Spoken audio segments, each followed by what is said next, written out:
이보시오, 한국. 이번엔 우리가 확실히 끝내주겠어.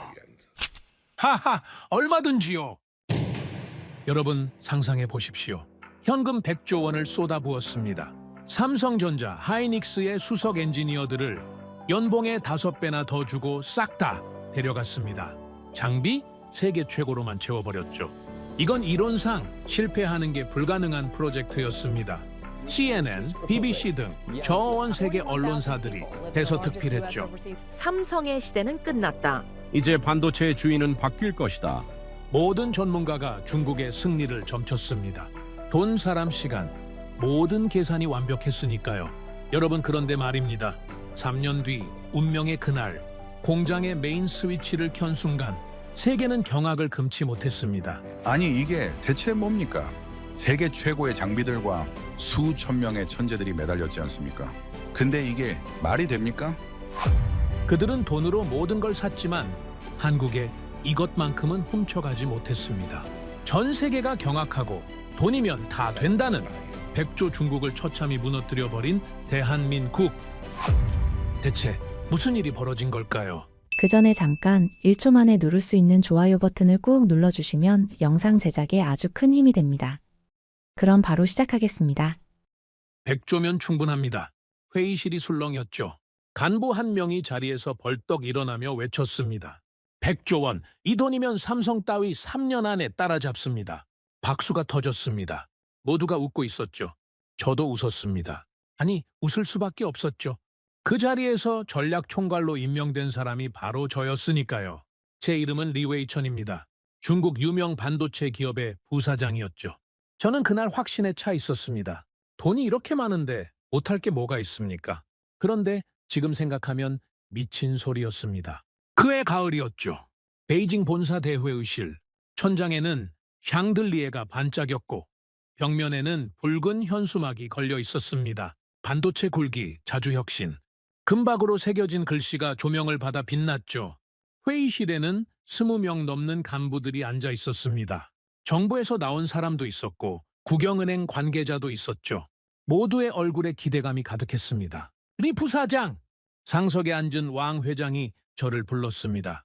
전략기획 총괄, 자네가 맡게. 이번 프로젝트 실패는 없어. 저는 자리에서 일어났습니다. 모든 시선이 저를 향했죠. 맡겠습니다. 다시 박수가 터졌습니다. 회의가 본격적으로 시작됐죠. 화면에 숫자들이 떴습니다. 100조 원, 정부 보조금, 지방정부 투자, 국영은행 대출. 여러 경로에서 돈이 쏟아지고 있었습니다. 이 정도 예산이면 뭘 못합니까? 재무 담당 순 부사장이 말했죠. 안경을 치켜 올리며 희죽 웃었습니다. 삼성 본사 건물 통째로 사버려도 남습니다. 웃음이 터졌습니다. 그거 좋은 생각인데요. 건물째로 사버리면 기술도 따라오는 거 아닙니까? 인사 담당장 부사장이 받아쳤죠. 또 웃음이 번졌습니다. 농담이었습니다. 하지만 그 농담 속에 우리의 진심이 있었죠. 돈이면 뭐든 된다. 그게 당시 회의실의 공기였습니다. 자, 본론으로 들어갑시다. 왕 회장이 손을 들었죠. 회의실이 조용해졌습니다. 왕 회장은 60대 중반의 거구였습니다. 목소리가 낮고 굵었죠. 그가 말하면 모두가 입을 다물었습니다.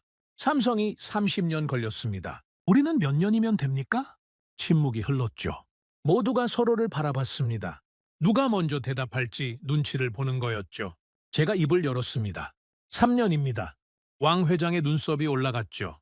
근거는? 저는 준비한 자료를 화면에 띄웠습니다. 프레젠테이션 첫 장에는 굵은 글씨로 적혀 있었죠. 추격 전략, 3년 로드맵. 삼성이 30년 전에 시작했을 때와 지금은 다릅니다. 그때는 기술 자체가 없었죠. 모든 걸 처음부터 개발해야 했습니다. 장비도 만들어야 했고 공정도 스스로 정립해야 했죠. 하지만 지금은 다릅니다. 화면이 넘어갔죠. 기술은 이미 존재합니다. 장비도 있고 공정도 정립되어 있죠. 전 세계 어디서든 살 수 있습니다. 우리가 할 일은 간단합니다. 그걸 가져오면 됩니다. 왕 회장이 고개를 끄덕였습니다. 가져온다. 어떻게? 사람입니다. 저는 다음 슬라이드를 넘겼죠. 화면에 조직도가 떴습니다. 삼성전자 반도체 부문, 하이닉스 메모리 사업부, 핵심 인력 구조가 정리되어 있었죠. 기술은 결국 사람의 머릿속에 있습니다. 설계 도면이나 매뉴얼에 적힌 게 아닙니다. 수십 년간 몸으로 익힌 노하우, 수천 번의 시행착오로 쌓인 감각. 그게 진짜 기술이죠. 그 사람을 데려오면 시간도 함께 옵니다. 회의실이 조용해졌습니다. 모두가 화면을 주시하고 있었죠. 삼성 출신, 하이닉스 출신 핵심 엔지니어들, 연봉 3배에서 5배, 주거 지원, 자녀 학비, 전용 기사까지. 이 조건이면 못 올 사람이 없습니다. 순 부사장이 손을 들었죠. 리 부사장, 그거 확실합니까? 한국 사람들이 진짜 옵니까? 이미 리스트가 있습니다. 저는 다음 화면을 띄웠죠. 이름은 가려져 있었지만 경력과 전문 분야가 빼곡히 적혀 있었습니다. 삼성 반도체 연구소 출신 15명, 하이닉스 공정 엔지니어 12명, 접촉 가능한 인원만 이 정도입니다. 연봉 5배 제시하면 대부분 관심 보입니다. 왕 회장이 미소를 지었습니다. 만족스러운 표정이었죠. 여와! 예산은 얼마나 필요하오? 인재 영입 비용만 5조 원입니다. 연봉, 주거, 계약금 포함해서요. 하지만 이 투자가 우리에게 3년을 벌어줍니다. 5조면 싼 거 아니요? 왕 회장이 옆자리 간부를 바라봤죠. 삼성 30년치를 5조에 사는 겁니다. 이보다 좋은 거래가 어디 있습니까? 모두가 고개를 끄덕였습니다. 저는 그 순간을 아직도 기억합니다.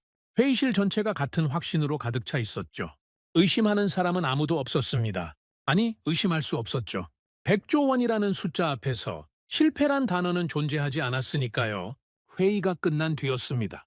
간부들이 하나둘 회의실을 빠져나갔죠. 저는 자료를 정리하고 있었습니다.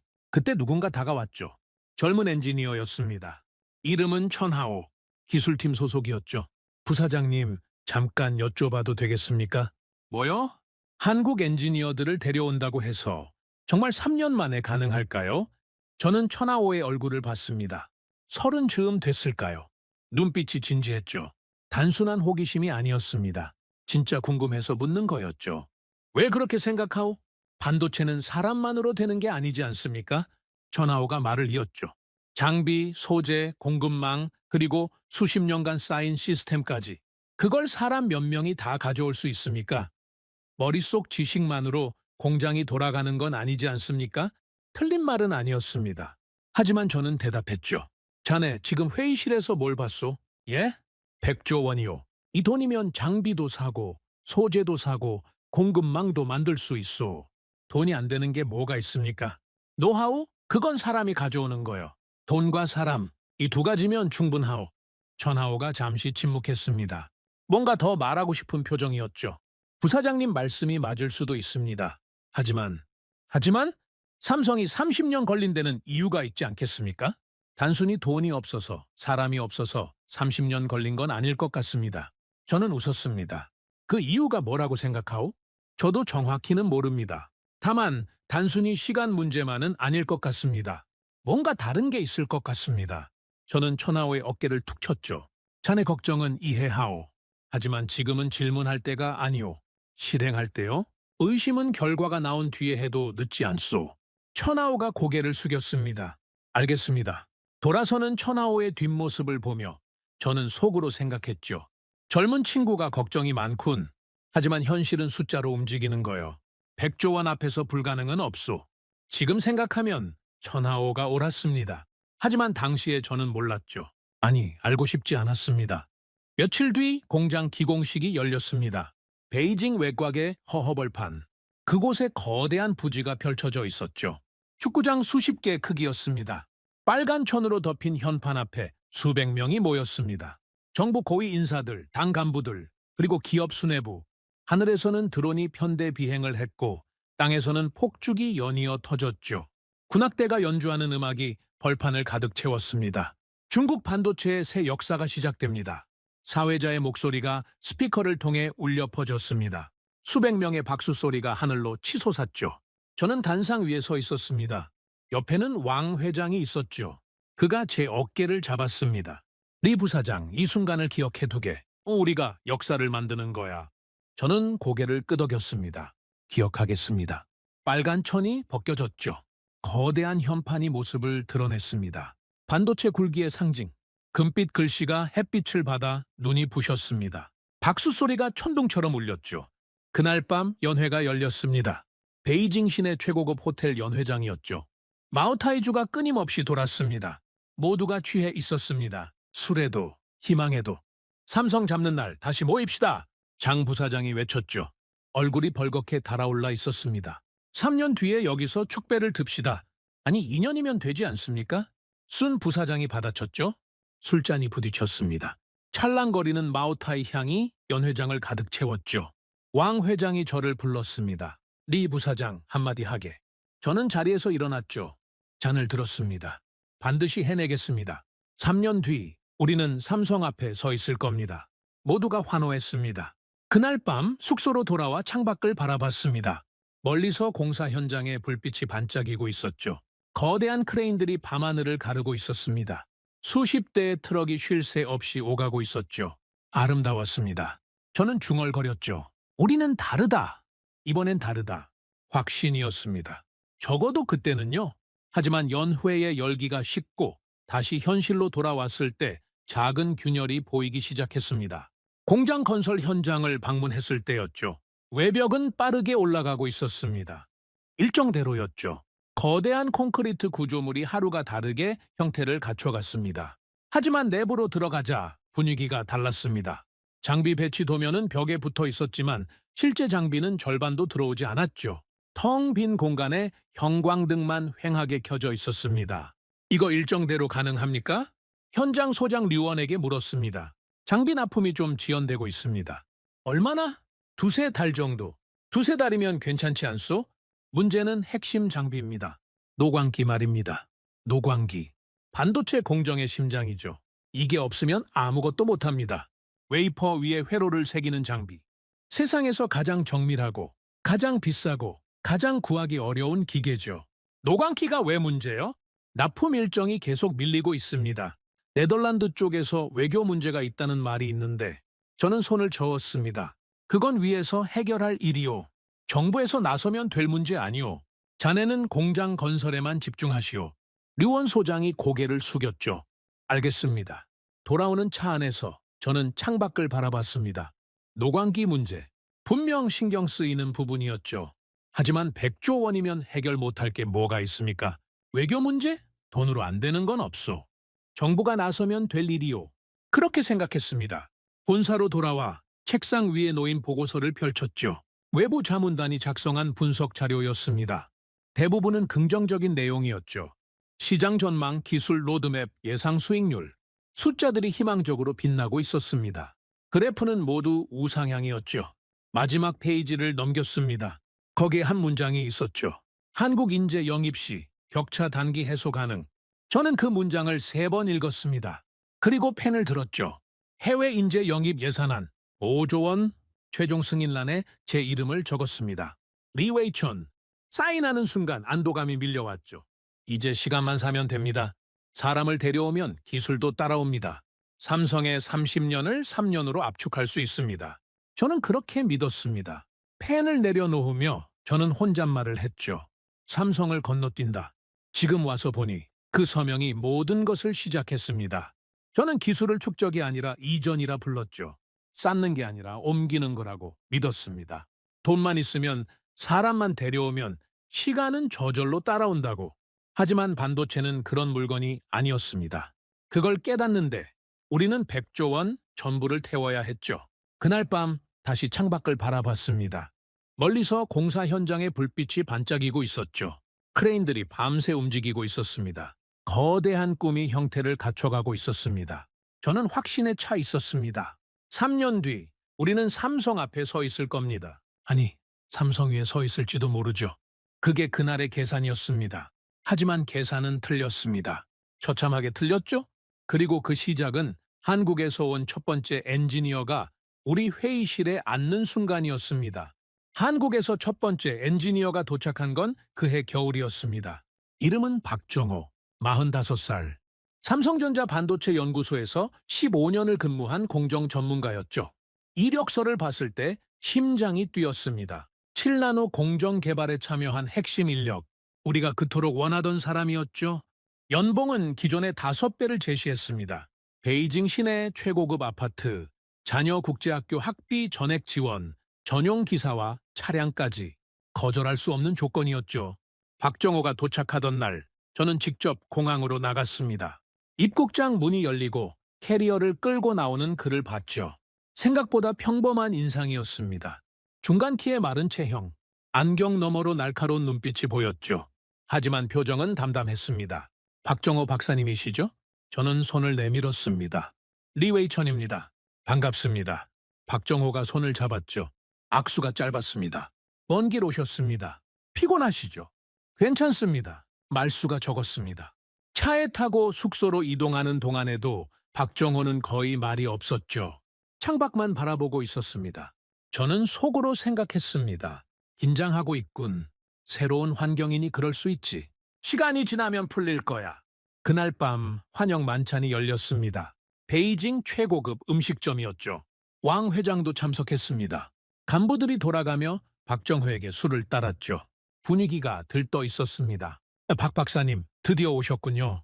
왕 회장이 술잔을 들었습니다.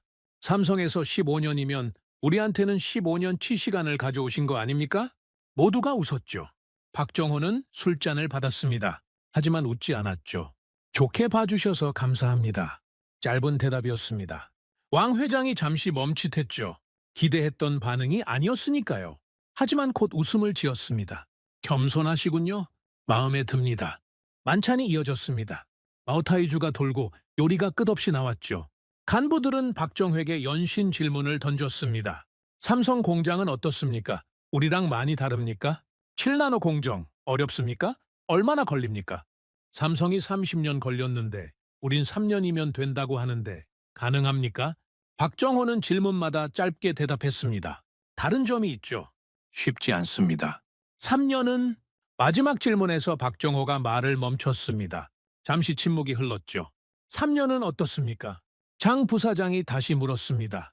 박정호가 술잔을 내려놓았죠. 3년은 짧습니다. 회의실 공기가 살짝 무거워졌습니다. 그게 무슨 말씀이시죠? 제가 물었습니다. 반도체 공정은 혼자 할 수 있는 게 아닙니다. 박정호가 저를 바라봤죠. 눈빛이 날카로웠습니다. 장비가 있어야 하고 소재가 맞아야 하고 수천 명의 엔지니어가 같은 방향을 봐야 합니다. 저 혼자 가져올 수 있는 건 제 머릿속 지식뿐입니다. 그것만으로 3년은 박정호가 잠시 말을 멈췄습니다. 어렵습니다. 침묵이 흘렀죠. 아무도 말하지 않았습니다. 왕 회장이 웃음을 터뜨렸습니다. 하하, 박 박사님은 신중하시군요. 좋습니다. 신중한 사람이 필요해요. 분위기가 다시 풀렸죠. 술잔이 오갔습니다. 하지만 저는 박정호의 말이 귀에 맴돌았습니다. 혼자 할 수 있는 게 아니다. 그게 무슨 뜻이지? 우리는 장비도 사고, 소재도 사고, 사람도 데려왔는데 뭐가 부족하다는 거지? 그날 밤 숙소에 돌아와 생각했습니다. 박정호는 겸손한 거다. 처음 와서 큰 소리 치기 못하니까 조심하는 거지. 시간이 지나면 달라질 거다. 결국 돈 받고 온 사람 아닌가? 일은 할 거다. 저는 그렇게 생각했습니다. 다음 날부터 본격적인 업무가 시작됐죠. 박정회에게 최고의 대우를 해줬습니다. 개인 사무실, 전담 비서, 원하는 장비는 무엇이든 구해주겠다고 했죠. 연구 예산도 무제한이었습니다. 필요한 게 있으면 말씀하세요. 뭐든 지원합니다. 제가 말했죠. 박정호가 고개를 끄덕였습니다. 먼저 공장을 보고 싶습니다. 물론이죠. 다음 날 박정호와 함께 공장을 방문했습니다. 건물은 거의 완성되어 있었죠. 외관은 화려했습니다. 유리로 된 외벽이 햇빛을 반사했고 로비에는 거대한 슬로건이 걸려 있었죠. 여기가 메인 생산동입니다. 저는 자랑스럽게 말했습니다. 최신 설비를 갖출 예정입니다. 장비는 곧 들어옵니다. 박정호가 고개를 끄덕였죠. 하지만 표정은 여전히 담담했습니다. 클린룸 안으로 들어갔습니다. 방진복을 입고 에어샤워를 거쳤죠. 내부는 텅 비어 있었습니다. 장비 배치 도면이 벽에 붙어 있었지만 실제 장비는 아직 들어오지 않았죠. 장비 납품이 좀 지연되고 있습니다. 저는 솔직하게 말했습니다. 노광기가 문제입니다. 네덜란드 쪽에서 압니다. 박정호가 말을 끊었습니다. 제재 때문이죠. 네, 하지만 곧 해결될 겁니다. 정부에서 나서고 있으니까요. 박정호가 잠시 멈췄습니다. 텅 빈 클린룸을 둘러보았죠. 노광기가 없으면 아무것도 못합니다. 압니다. 하지만 노광기만 문제가 아닙니다. 박정호가 저를 바라봤습니다. 리 부사장님, 반도체 공정은 노광기 하나로 되는 게 아닙니다. 수백 가지 장비가 정확히 맞물려야 합니다. 그리고 그 장비들을 다루는 사람들이 같은 언어로 소통해야 하죠. 매뉴얼대로 한다고 되는 게 아닙니다. 저는 잠시 말을 잃었습니다. 그게 무슨 말씀이시죠? 삼성에서 우리가 칠라노를 만들 때 장비만 있었던 게 아닙니다. 수천 명의 엔지니어가 매일 데이터를 공유했죠. 한 공정에서 문제가 생기면 다음 공정이 즉시 대응했습니다. 그게 수십 년간 쌓인 겁니다. 박정호가 빈 클린룸을 손으로 가리켰습니다. 여기에 장비를 채워도 그 시스템은 없습니다. 저 혼자 가져올 수 있는 게 아닙니다. 시스템, 그 단어가 처음으로 제 머릿속에 박혔습니다. 저는 대답하지 못했죠. 뭐라고 해야 할지 몰랐습니다. 박정호가 다시 말했습니다. 불가능하다는 게 아닙니다. 다만 3년은 짧습니다. 5년, 아니 10년을 봐야 할 수도 있습니다. 저는 고개를 저었습니다. 10년은 안 됩니다. 위에서 3년이라고 했습니다. 그럼 어쩔 수 없죠. 박정호가 어깨를 으쓱했습니다. 제가 할 수 있는 건 하겠습니다. 하지만 기대는 조정하셔야 합니다. 그날 밤 본사로 돌아와 회의를 소집했습니다. 박정호 박사가 뭐라고 합니까? 왕 회장이 물었죠. 3년은 짧다고 합니다. 시스템이 없다고. 시스템? 왕 회장의 눈썹이 올라갔습니다. 무슨 시스템 말이요? 수천 명의 엔지니어가 소통하는 구조, 수십 년간 쌓인 노하우, 그런 걸 말하는 것 같습니다. 왕 회장이 손을 저었습니다. 그건 박 박사가 겸손한 거요. 처음 와서 큰 소리 치면 부담스럽지 않겠소. 시간이 지나면 달라질 거요. 하지만 리 부사장, 왕 회장이 제 말을 끊었습니다. 우리가 100조 원을 투자한 이유가 뭐요? 불가능을 가능으로 만들기 위해서. 아니요? 박 박사 한 명으로 안 되면 10명을 더 데려오면 되지 않소? 저는 고개를 끄덕였습니다. 알겠습니다. 그날 이후 한국 엔지니어 영입이 가속화됐습니다. 삼성 출신 5명, 하이닉스 출신 4명, 2달 사이에 10명이 넘는 한국 엔지니어가 합류했죠. 모두 연봉 3배에서 5배. 최고의 대우를 약속했습니다. 내부 분위기가 다시 달아올랐죠. 이제 끝났습니다. 장 부사장이 회의에서 외쳤습니다. 삼성 핵심 인력이 10명이나 왔습니다. 이 정도면 기술 이전은 시간 문제 아닙니까? 모두가 고개를 끄덕였죠. 3년이 아니라 2년이면 되겠습니다. 순 부사장이 말했습니다. 저도 그렇게 믿고 싶었습니다. 하지만 박정호의 말이 계속 맴돌았죠. 시스템이 없다. 혼자 가져올 수 있는 게 아니다. 그 말의 의미를 제대로 이해하게 된 건 첫 번째 테스트 생산이 시작된 뒤였습니다. 장비가 도착했습니다. 노광기는 최신 모델은 아니었지만 그래도 성능은 괜찮았죠. 제재 때문에 우회 수입한 거였습니다. 가격은 2배나 더 줬죠. 드디어 시작입니다. 왕 회장이 생산 라인 앞에서 선언했습니다. 첫 번째 웨이퍼를 생산합니다. 박수가 터졌죠. 박정호와 한국 엔지니어들이 공정을 이끌었습니다. 삼성에서 쓰던 레시피를 그대로 적용했죠. 똑같은 조건, 똑같은 순서, 결과가 나왔습니다. 저는 데이터 시트를 받아들었죠. 숫자를 봤습니다. 수율 8%. 100개의 칩 중에 8개만 정상이라는 뜻이었습니다. 이게 뭡니까? 제가 물었습니다. 목소리가 떨렸죠. 8%라니. 삼성은 얼마입니까? 박정호가 대답했습니다. 삼성은 90% 이상입니다. 회의실이 얼어붙었습니다. 같은 레시피 아닙니까? 같은 공정, 같은 조건인데 왜 이렇게 다릅니까? 조건이 같지 않습니다. 박정호가 말했죠. 장비가 다릅니다. 이 노광기는 삼성에서 쓰는 것과 세대가 다릅니다.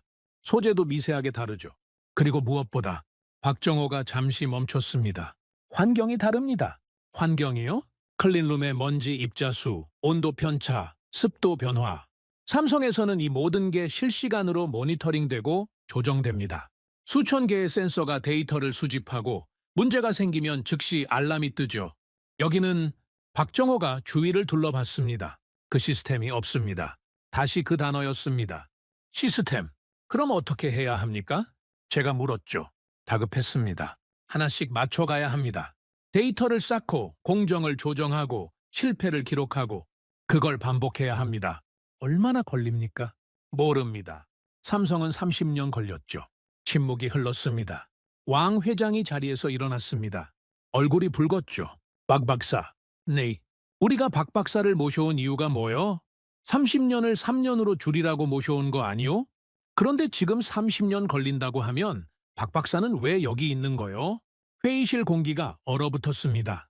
박정호는 표정을 바꾸지 않았습니다. 저는 제가 할 수 있는 일을 하러 왔습니다.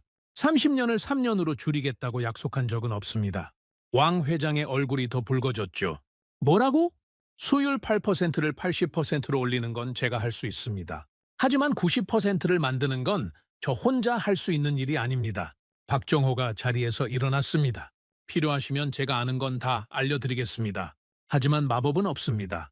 박정호가 회의실을 나갔습니다. 문이 닫히고 침묵이 흘렀죠. 왕 회장이 저를 바라봤습니다. 리 부사장, 저 사람이 우리 데려온 최고 인재요? 네, 그렇습니다. 저 사람이 안 된다고 하면 누가 됩니까? 저는 대답하지 못했습니다. 그날 밤 사무실에 혼자 앉아 있었습니다. 창밖으로 공장의 불빛이 보였죠. 24시간 돌아가고 있었습니다. 하지만 그 안에서 만들어지는 건 불량품뿐이었죠. 수율 80%. 그 숫자가 머릿속을 떠나지 않았습니다. 우리는 사람을 데려오면 시간도 함께 온다고 믿었습니다. 박정호를 데려오면 삼성의 30년이 따라올 거라고 생각했죠. 하지만 틀렸습니다. 박정호는 답을 알고 있었습니다. 문제는 그 답을 실행할 무대가 없었죠. 기술은 있었습니다. 하지만 작동하지 않았습니다. 그날 처음으로 계산이 어긋나기 시작했습니다. 저는 창밖을 바라보며 중얼거렸죠. 뭐가 잘못된 거지? 도대체 뭐가? 대답은 없었습니다. 수율 80%. 그 숫자가 악몽처럼 따라다녔습니다. 테스트 생산 이후 매일 데이터가 올라왔죠. 9%, 7%, 11%, 8%. 오르락내리락 했지만 평균은 한 자릿수를 벗어나지 못했습니다. 100개의 칩 중에 90개 이상이 쓰레기라는 뜻이었죠. 저는 매일 아침 보고서를 받았습니다. 숫자를 볼 때마다 위장이 조여왔죠. 삼성은 90% 이상이라고 했습니다. 우리는 10%도 안 됐죠. 격차가 이 정도일 줄은 몰랐습니다. 어느 날 아침 왕 회장이 저를 불렀습니다. 리 부사장, 수율이 얼마요? 8% 전후입니다. 8%. 왕 회장의 얼굴이 굳었죠. 그게 말이 돼요? 100조 원을 투자해서 8%라고? 초기 단계라서 그렇습니다. 공정 안정화가 되면 언제까지? 저는 대답하지 못했습니다. 왕 회장이 책상을 쳤죠. 탁 하는 소리가 사무실에 울렸습니다. 리 부사장, 다음 주에 상부 보고가 있어. 정부 관계자들이 옵니다. 뭐라고 보고할 거요? 100조 투자해서 수율 8%라고? 사실대로 보고해야 하지 않겠습니까? 사실대로? 왕 회장이 웃었습니다. 하지만 눈은 웃지 않았죠. 리 부사장, 자네 이 바닥이 처음이요? 8%라고 보고하면 어떻게 되는지 알아요? 저는 침묵했습니다. 예산이 잘립니다. 프로젝트가 축소되죠. 책임자가 바뀝니다. 그게 누군지 알아요? 왕 회장이 저를 가리켰습니다. 자네요, 리 부사장. 목이 막혔습니다. 하지만 거짓 보고를 할 수는 거짓이 아니오. 왕 회장이 말을 끊었죠. 도양이요?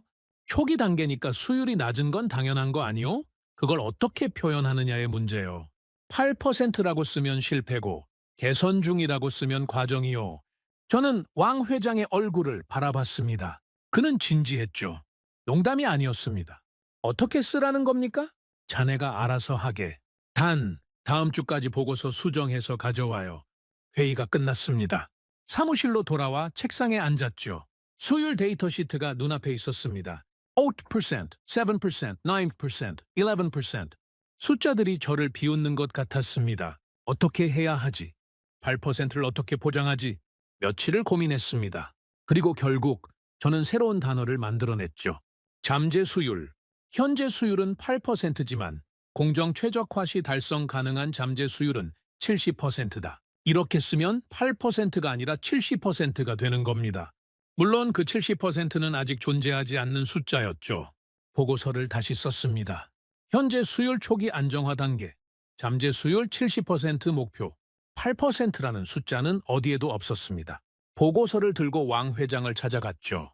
잠재 수율, 왕 회장이 보고서를 읽었습니다. 이게 뭐요?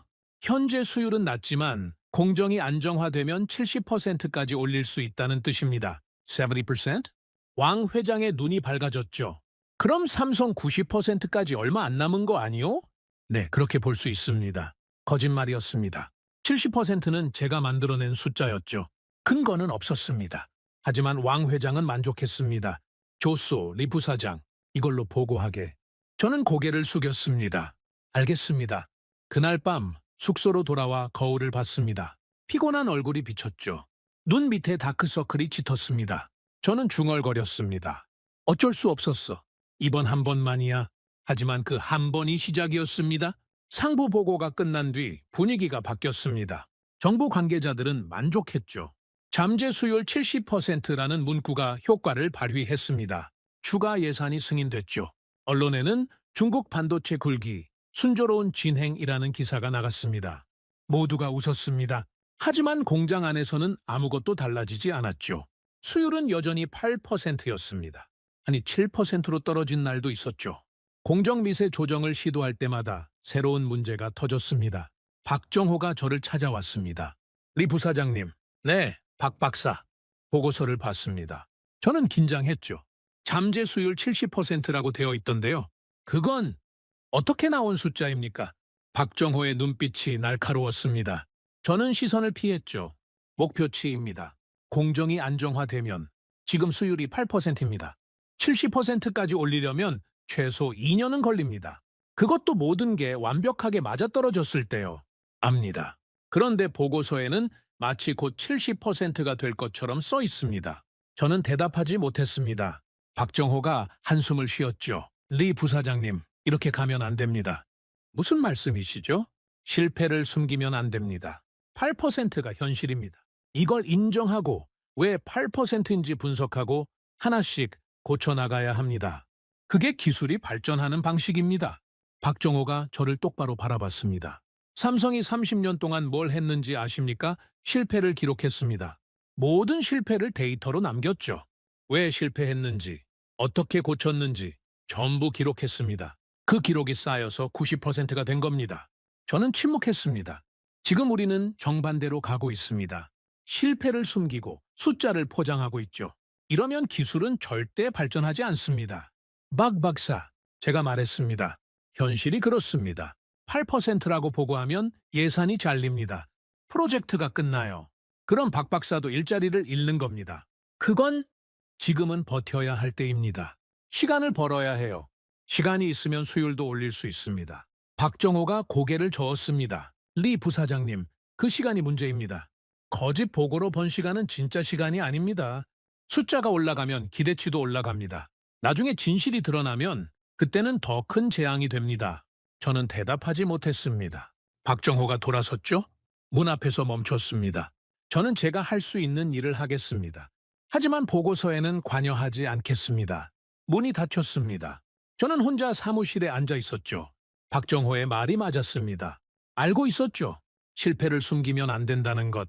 하지만 다른 선택지가 없었습니다. 8%라고 쓰는 순간 모든 게 끝나니까요. 며칠 뒤 또 다른 보고가 올라왔습니다. 수율이 6%로 떨어졌죠.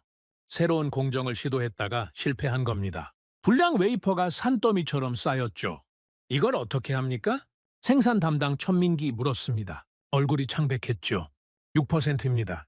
90%가 버려지고 있습니다. 이대로 가면 적자가 눈덩이처럼 불어납니다.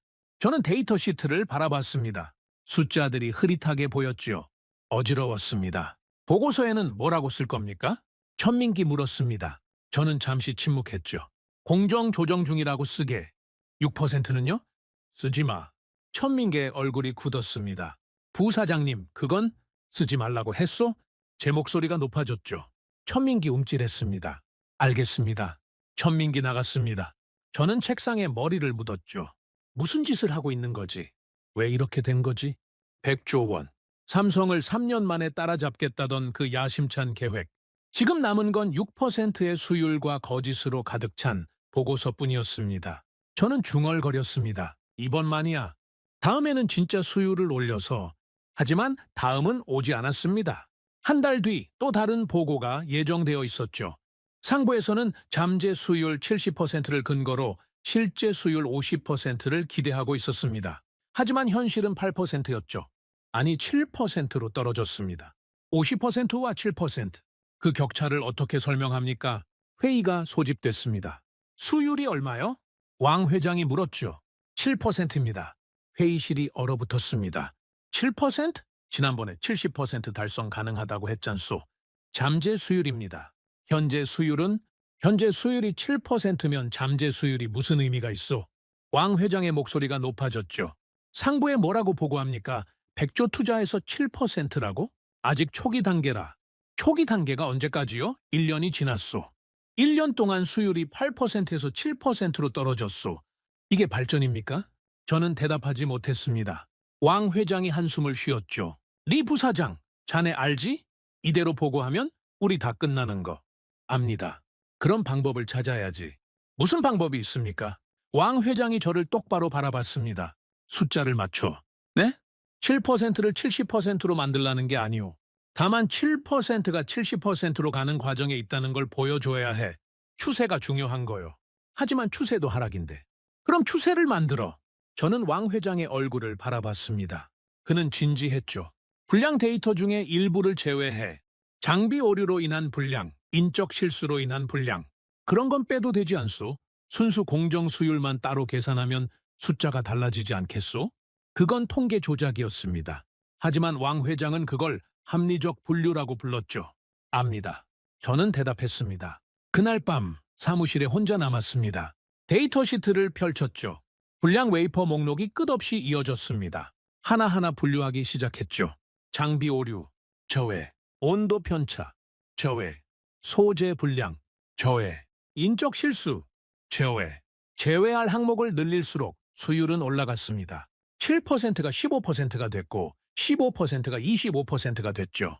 충분히 제외하면 40%도 가능했습니다. 손이 떨렸습니다. 이게 맞는 건가? 하지만 멈출 수 없었죠. 새벽 3시 보고서가 완성됐습니다. 현재 공정 수율 35% 안정화 진행 중 35%, 7%에서 35%로 5배나 뛴 숫자였죠. 물론 진짜가 아니었습니다. 불량 데이터의 70%를 제외한 결과였죠. 저는 보고서 마지막 페이지에 사인했습니다. 리웨이천 펜을 내려놓는 순간 손이 떨렸습니다. 다음 날 보고서가 배포됐습니다. 왕 회장은 만족했죠. 35%면 괜찮소. 상승 추세라고 보고하면 되겠소. 간부들도 안도했습니다. 하지만 한 사람은 침묵했죠. 박정호였습니다. 회의가 끝난 뒤 박정호가 저를 찾아왔습니다. 리 부사장님. 네, 보고서 봤습니다. 저는 긴장했죠. 35%라고 되어 있던데요? 네, 어제 제가 본 데이터는 7%였습니다. 침묵이 흘렀습니다. 박정호는 아무 말도 하지 않았습니다. 저를 바라보기만 했죠. 그 눈빛이 저를 꿰뚫는 것 같았습니다. 박 박사, 이건 설명 안 하셔도 됩니다. 박정호가 말을 끊었죠. 저는 보고서에 관여하지 않기로 했으니까요. 박정호가 돌아섰습니다. 문 앞에서 멈췄죠. 다만 한 가지만 말씀드리겠습니다. 뭡니까? 실패를 기록하지 않는 순간 기술은 자라지 않습니다. 우리가 지금 숨기고 있는 건 숫자가 아닙니다. 시간입니다. 문이 닫혔습니다. 저는 혼자 남았죠. 박정호의 말이 가슴에 박혔습니다. 우리는 수율을 숨겼습니다. 숨긴 건 숫자였지만 사라진 건 시간이었죠. 그 뒤로 보고서는 점점 아름다워졌습니다. 35%가 45%가 됐고 45%가 55%가 됐죠. 숫자는 올라갔지만 공장에서는 아무것도 변하지 않았습니다. 실제 수율은 여전히 10% 미만이었죠. 저는 매달 새로운 방법을 찾아야 했습니다. 어떤 데이터를 제외할지, 어떤 표현을 쓸지, 보고서 작성이 제 주요 업무가 됐죠. 기술 개발? 그런 건 뒷전이었습니다. 어느 날 거울을 봤습니다. 낯선 얼굴이 비쳤죠. 눈이 충혈되어 있었고 얼굴은 창백했습니다. 저는 중얼거렸습니다. 내가 뭘 하고 있는 거지? 대답은 없었습니다. 그리고 그날 밤 박정호가 사직서를 냈습니다. 떠나시겠다고요? 저는 박정호의 사직서를 바라봤습니다. 네? 왜요? 대우가 부족합니까? 더 필요한 게 있으면? 그런 게 아닙니다. 박정호가 말했죠. 저는 기술자입니다. 기술을 발전시키러 왔죠. 하지만 여기서는 그게 불가능합니다. 왜 불가능합니까? 이 조직은 실패를 허용하지 않습니다. 실패를 숨기고 숫자를 조작하고 진실을 외면하죠. 그런 환경에서 기술은 발전할 수 없습니다. 저는 대답하지 못했습니다. 리 부사장님, 박정호가 저를 바라봤습니다. 부사장님도 아시지 않습니까? 이대로 가면 어떻게 되는지. 저는 침묵했죠. 저는 더 이상 여기 있을 이유가 없습니다. 죄송합니다. 박정호가 사무실을 나갔습니다. 저는 그의 뒷모습을 바라봤죠. 그의 침묵이, 그의 시선이, 그의 마지막 말이 저를 가장 오래 괴롭혔습니다.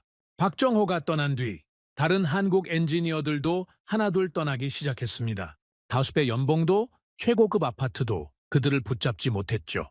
그들은 알고 있었습니다. 이 배가 가라앉고 있다는 걸. 저는 창밖을 바라봤습니다. 공장의 불빛이 여전히 반짝이고 있었죠. 24시간 돌아가고 있었습니다. 하지만 그 안에서 만들어지는 건 불량품뿐이었습니다. 보고서는 아름다웠지만 현실은 추악했죠. 저는 중얼거렸습니다. 우리는 실패를 지웠다. 하지만 실패는 사라지지 않았다. 그건 단지 숨겨졌을 뿐이었습니다. 그리고 숨겨진 실패는 언젠가 반드시 폭발합니다. 박정호가 떠난 뒤 회의실 분위기가 달라졌습니다. 예전에는 질문이 있었죠. 왜 수율이 안 오르는가? 어떤 공정에서 문제가 생기는가? 장비 세팅을 바꿔볼까? 소재를 교체해볼까? 치열하게 토론했습니다. 하지만 이제는 아무도 묻지 않았죠. 회의가 시작되면 모두가 고개를 숙였습니다. 눈을 마주치지 않았죠. 누군가 발언하면 다른 사람들은 그저 고개만 끄덕였습니다. 반론은 없었죠. 질문도 없었습니다. 회의는 계속됐지만 토론은 사라졌습니다. 어느 날 주간 회의에서였죠. 생산 담당 천민기 보고를 올렸습니다. 이번 주 수율은 9%입니다. 조용했습니다.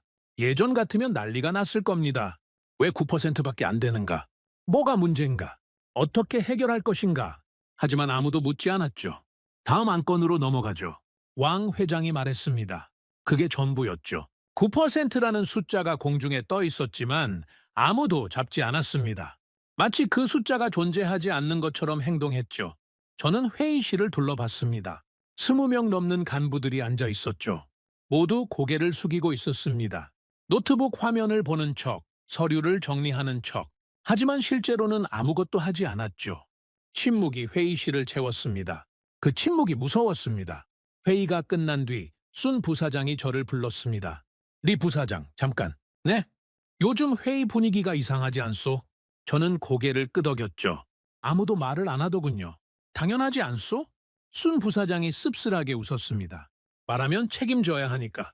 질문하면 답을 내놔야 하고, 답을 내놓으면 결과를 책임져야 하고. 그러니까 아무도 안 묻는 거요. 하지만 그러면 문제가 해결이 안 되지 않습니까? 해결! 순 부사장이 웃었죠. 하지만 눈은 웃지 않았습니다. 리 부사장, 지금 누가 문제 해결에 관심 있소? 다들 살아남는데 급급하지. 자기 책임 안 지는 게 최선이야. 저는 대답하지 못했습니다. 순 부사장이 어깨를 으쓱했죠. 나도 마찬가지요. 솔직히 말해서 이 프로젝트 어떻게 될지 모르겠소. 하지만 확실한 건 하나 있지. 책임지는 사람이 손해본다는 거. 순 부사장이 돌아섰습니다. 조심하시오, 리 부사장. 당신이 전략 총괄 아니오. 제일 먼저 책임 물을 사람이 당신이야. 발걸음 소리가 멀어졌습니다.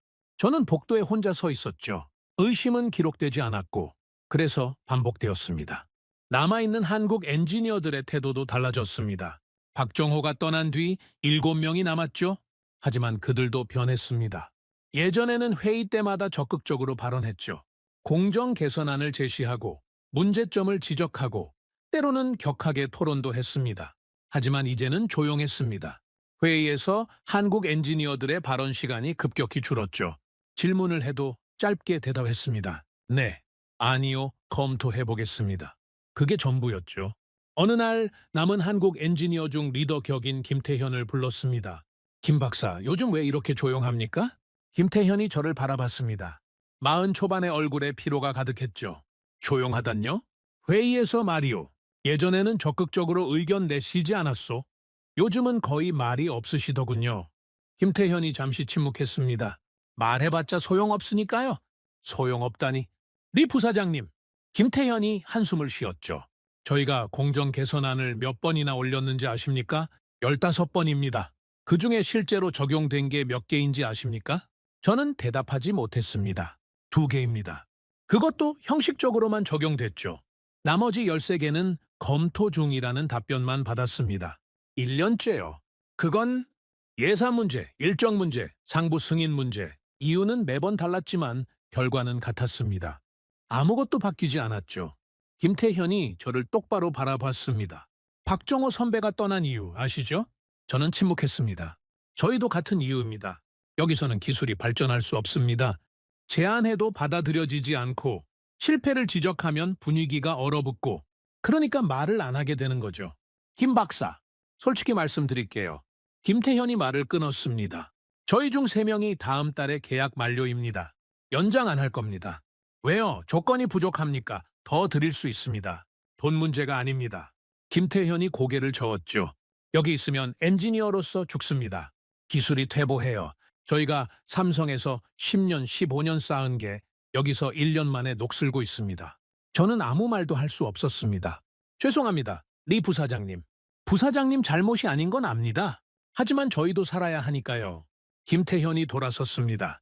문 앞에서 멈췄죠. 한 가지만 더 말씀드릴게요. 기록을 남겨야 합니다.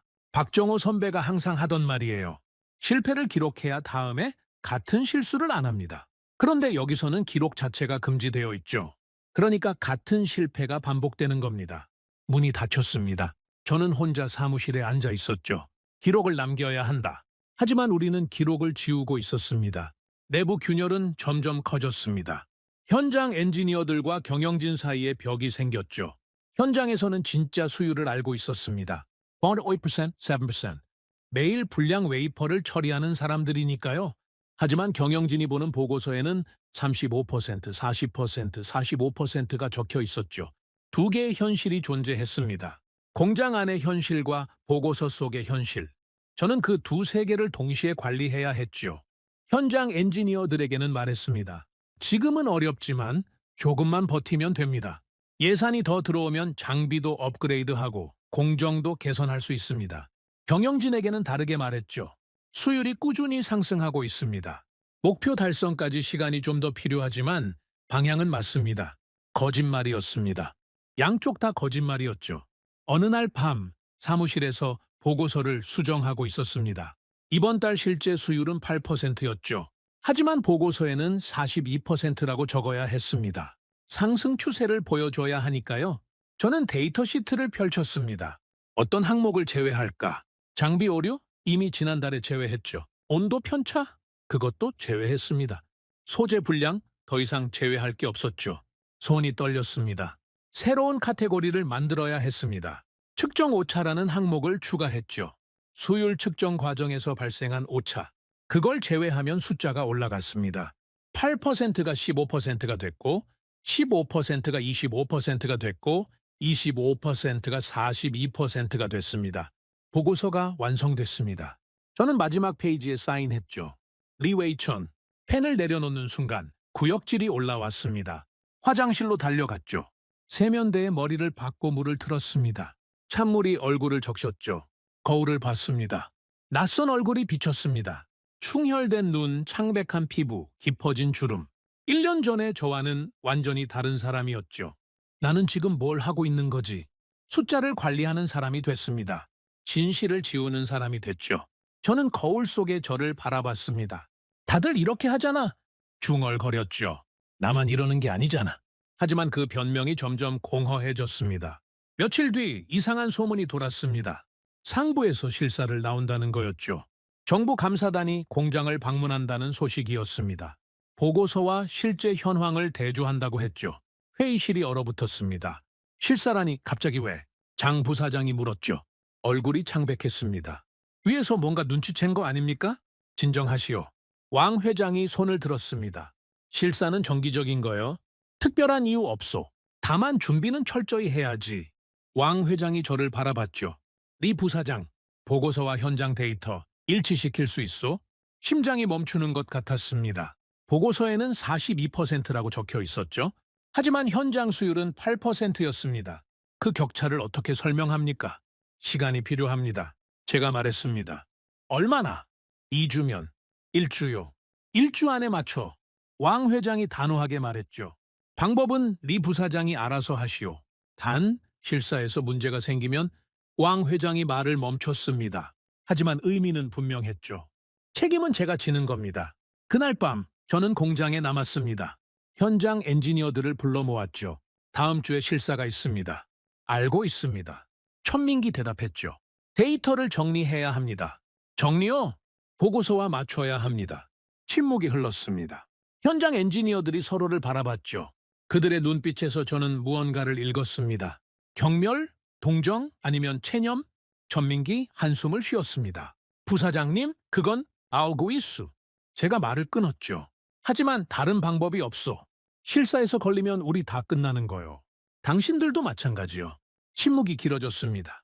결국 천민기 고개를 끄덕였죠. 알겠습니다. 그날 밤 우리는 데이터를 조작했습니다. 불량 웨이퍼 기록을 삭제하고 생산 로그를 수정하고 테스트 결과를 바꿨죠. 퍼센트가 42%가 됐습니다. 서류상으로는요. 새벽 4시 작업이 끝났습니다. 저는 공장 밖으로 나왔죠. 차가운 공기가 폐를 찔렀습니다.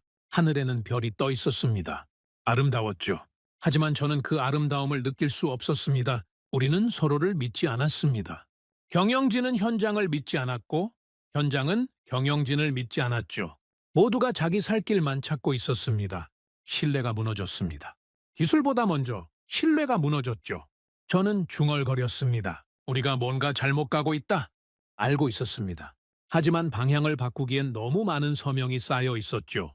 너무 많은 거짓말이 겹겹이 쌓여 있었습니다. 이제 돌이킬 수 없었습니다. 그리고 그때 저는 아직 몰랐죠. 진짜 재앙은 이제 막 시작되려 하고 있다는 걸. 실사는 무사히 넘겼습니다. 정부 감사단이 공장을 둘러보고 서류를 검토하고 보고서를 확인했죠. 모든 숫자가 일치했습니다. 42%의 수율, 상승 추세, 목표 달성 가능성. 감사단은 만족했습니다. 순조롭게 진행되고 있군요. 감사단 책임자가 말했죠. 이 추세라면 목표 달성도 가능하겠습니다. 왕 회장이 활짝 웃었습니다. 열심히 하고 있습니다. 정부의 지원 덕분이죠. 악수가 오갔습니다. 사진을 찍었죠. 언론에는 중국 반도체 굴기, 순항 중이라는 기사가 나갔습니다. 저는 그 자리에 서 있었습니다. 웃고 있었죠. 하지만 속은 텅 비어 있었습니다. 감사단이 떠난 뒤 숙소로 돌아왔습니다. 침대에 누웠죠. 천장을 바라봤습니다. 넘겼다. 일단 넘겼다. 하지만 안도감은 오래가지 않았습니다. 이번에는 넘겼지만 다음에는 어떻게 하지? 42%라고 보고했으니 다음에는 50%를 보여줘야 합니다. 그 다음에는 60%. 숫자는 계속 올라가야 하죠. 하지만 실제 수율은 8%였습니다. 그 격차를 어떻게 메웁니까? 며칠 뒤 예상치 못한 일이 일어났습니다. 수율이 올랐습니다. 진짜로요. 아침에 출근하니 전민기 달려왔죠. 얼굴이 상기되어 있었습니다. 부사장님, 수율이 올랐습니다. 뭐라고? 어제 테스트 생산 결과입니다. 23%가 나왔습니다. 23%. 8%에서 23%로 거의 3배가 뛴 거였죠. 저는 데이터 시트를 받아들었습니다. 숫자를 확인했죠. 진짜였습니다. 23.4%. 어떻게 된 거요? 김태현 박사팀이 공정 조건을 조정했습니다. 온도와 압력을 미세하게 바꿨는데 효과가 있었습니다. 심장이 뛰었습니다. 됐다. 드디어 됐다. 저는 즉시 왕 회장에게 보고했습니다. 23%라고? 왕 회장의 눈이 커졌죠. 진짜요? 네, 어제 테스트 결과입니다. 왕 회장이 자리에서 벌떡 일어났습니다. 드디어 터널 끝이 보이는군. 왕 회장이 제 손을 잡았죠. 세게 흔들었습니다. 리 부사장 수고했소. 이제 시작이야. 24%면 30%도 가능하고 30%면 50%도 가능해. 삼성 90%까지 얼마 안 남은 거 아니요? 저도 웃었습니다. 네, 이 추세라면 가능합니다. 그날 저녁 축하 만찬이 열렸습니다. 간부들이 모였죠. 마오타이주가 돌았습니다. 분위기가 들떠 있었죠. 1년 만에 처음으로 밝은 공기였습니다. 드디어 됐습니다. 장 부사장이 외쳤죠. 이제 삼성 잡는 건 시간 문제 아닙니까? 23%면 대단한 거죠. 한 달 전만 해도 10%도 안 됐는데. 순 부사장이 맞장구 쳤습니다. 술잔이 부딪혔죠. 저도 마셨습니다. 오랜만에 술이 달았죠. 됐다. 드디어 됐다. 그날 밤 숙소로 돌아와 창밖을 바라봤습니다. 공장의 불빛이 반짝이고 있었죠. 예전과 같은 불빛이었지만 오늘은 달라 보였습니다. 희망의 불빛처럼 느껴졌죠. 저는 중얼거렸습니다. 이제 괜찮아질 거야. 하지만 그건 착각이었습니다. 며칠 뒤 왕 회장이 저를 불렀습니다. 리 부사장, 좋은 소식이 있어. 뭡니까? 상부에 23% 보고했더니 추가 예산이 승인됐소. 추가 예산이요? 20조 원이요? 20조 원. 엄청난 금액이었습니다. 조건이 있소. 왕 회장이 말을 이었죠. 6개월 안에 수율 50% 달성. 그게 조건이요. 50%요? 23%에서 50%면 가능하지 않소? 지금 추세라면. 저는 잠시 망설였습니다. 23%는 한 번의 테스트 결과였죠. 그게 지속될지는 아직 모릅니다. 재현이 안 될 수도 있어요. 변수가 너무 많았죠. 하지만 왕 회장의 눈빛을 봤습니다. 기대로 가득 차 있었죠. 거절할 수 없었습니다. 가능합니다. 제가 대답했죠. 좋소. 20조 원이면 뭘 못하겠소. 장비도 더 사고 인력도 더 뽑고 이번엔 진짜 삼성 잡는 거요. 왕 회장이 활짝 웃었습니다. 저도 웃었죠. 하지만 속은 불안했습니다. 23%가 진짜 지속될까? 50%가 정말 가능할까? 의문이 머릿속을 맴돌았지만 밀어냈습니다. 지금은 생각할 때가 아니야. 일단 해보는 거야. 그렇게 생각했습니다. 추가 예산 소식이 퍼지자 분위기가 완전히 달라졌습니다. 언론에서 취재 요청이 쏟아졌죠. 중국 반도체, 대약진, 100조 프로젝트, 드디어 결실, 삼성 추격 현실로. 기사 제목이 화려했습니다. 회사 주가가 올랐죠? 투자자들이 몰려들었습니다. 내부에서도 승진과 보너스 얘기가 돌았습니다. 모두가 들떠 있었죠. 하지만 저는 불안했습니다. 23%가 한 번의 결과라는 걸 알고 있었으니까요. 김태현을 찾아갔습니다. 김 박사 23% 결과 말이오. 네? 재현 가능합니까? 김태현이 잠시 침묵했습니다. 솔직히 말씀드릴까요? 그러시오. 모릅니다. 모른다고요? 23%가 나온 건 여러 조건이 우연히 맞아떨어진 결과입니다. 온도, 압력, 습도, 소재 상태. 그날따라 모든 게 최적이었죠. 하지만 그 조건을 정확히 재현할 수 있는지는 김태현이 고개를 저었습니다. 확신할 수 없습니다. 심장이 철렁 내려앉았습니다. 그럼 50%는요? 50%요? 김태현의 얼굴이 굳었죠. 6개월 안에 50%는 불가능합니다. 하지만 상부에 이미 보고했습니다. 추가 예산도 승인됐고요. 그건 김태현이 한숨을 쉬었습니다. 리 부사장님, 23%를 안정적으로 유지하는 것도 쉽지 않습니다. 50%는 완전히 다른 차원의 문제예요. 공정 전체를 다시 설계해야 합니다. 저는 대답하지 못했습니다. 김태현이 저를 바라봤죠. 부사장님도 아시잖아요. 한 번의 결과로 미래를 약속하면 안 된다는 거. 알고 있었습니다. 하지만 이미 약속해버렸죠. 다음 주 추가 테스트가 진행됐습니다. 결과가 나왔죠. 15%. 23%에서 15%로 떨어졌습니다. 왜 이럽니까? 제가 물었죠. 목소리가 떨렸습니다. 공정 조건을 똑같이 맞췄는데 결과가 다릅니다. 전민기 대답했습니다. 소재 배치가 미세하게 달랐습니다. 그리고 장비 상태도 그날과 조금 달랐고요. 조금 다른 게 이렇게 큰 차이를 만듭니까? 반도체는 그렇습니다. 김태현이 말했죠. 나노 단위의 오차가 결과를 완전히 바꿉니다. 삼성에서는 이런 변수를 수천 개의 센서로 모니터링하고 실시간으로 조정합니다. 그 시스템이 없으면 재현이 어렵습니다. 다시 그 단어였습니다. 시스템. 다시 해보시오. 제가 말했습니다. 조건을 더 정밀하게 맞춰서. 알겠습니다. 다음 테스트 12%. 그 다음 테스트 18%. 그 다음 9%. 들쭉날쭉했습니다. 23%는 다시 나오지 않았죠. 저는 데이터 시트를 바라봤습니다. 숫자들이 춤을 추고 있었습니다. 올랐다 내렸다. 어떤 패턴도 없었죠. 가장 위험한 순간은 실패가 아니라 작은 성공이었습니다. 23%라는 숫자가 모든 걸 망쳤죠. 그 한 번의 결과로 우리는 20조 원을 더 받았고 50%를 약속했고 언론에 대서특필됐습니다. 하지만 23%는 재현되지 않았습니다. 우리는 한 번의 결과로 미래를 증명하려 했죠. 그리고 그 미래는 오지 않았습니다. 한 달이 지났습니다. 평균 수율은 14%였죠. 23%의 절반도 안 됐습니다. 왕 회장이 저를 불렀습니다. 리 부사장, 수율이 얼마요? 14%입니다. 14%? 왕 회장의 얼굴이 굳었죠. 23%에서 왜 떨어졌소? 재현이 어렵습니다. 공정 변수가 너무 많아서. 변수? 왕 회장이 책상을 쳤습니다. 20조 원을 더 받았소. 6개월 안에 50%라고 약속했소. 그런데 지금 14%라고? 시간이 더 필요합니다. 시간? 왕 회장이 웃었습니다. 하지만 눈은 웃지 않았죠. 리 부사장, 상부에 뭐라고 보고합니까? 23%에서 14%로 떨어졌다고? 그럼 우리 다 끝나는 거요. 저는 침묵했습니다. 방법을 찾아 왕 회장이 말했죠.